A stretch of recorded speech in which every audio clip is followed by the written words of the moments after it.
এদের সব ধরনের ফ্যান, সিলিং ফ্যান এবং টেবিল ফ্যান সব ধরনের ফ্যানই কয়েলই বাঁধার যোগ্য। এটা ফ্যানগুলোর ডাইসগুলো এগুলো এখানে সব দেওয়া আছে। এটার সাথে আলাদা কোনো ডাইস কেনা বা বানানোর কোনো প্রয়োজন নাই। এটা made in India machine, auto. আপনারা এটা দিয়ে টেবিল ফ্যান, সিলিং ফ্যান সবগুলোই করা যায়। আমরা এটা রিভার্স আছে, রিভার্স মানে এখন ডানে ঘুরবে। এই যে এখন আমি দিলাম, এটা 140 হওয়ার পরে থেমে যাবে।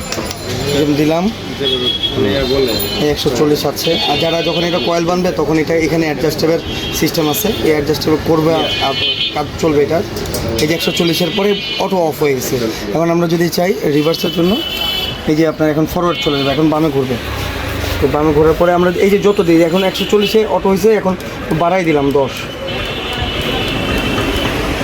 এই যে 10 স্টার্ট। এই এখন বামে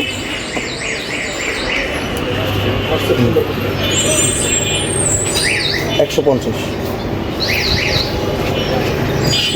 এদের সব ধরনের ফ্যান, সিলিং ফ্যান এবং টেবিল ফ্যান সব ধরনের ফ্যানই কয়েলই বাঁধার যোগ্য। এটা এবং এটার সাথে কিছু আপনার অ্যাক্সেসরিজ হচ্ছে, প্রত্যেকটা ফ্যান, যত ফ্যান আছে এই যে ফ্যানগুলোর ডাইসগুলো এগুলো এখানে সব দেওয়া আছে। এটার সাথে আলাদা কোনো ডাইস কেনা বা বানানোর কোনো প্রয়োজন নাই। এটা মেড ইন ইন্ডিয়া, এটা Sam company, made in India.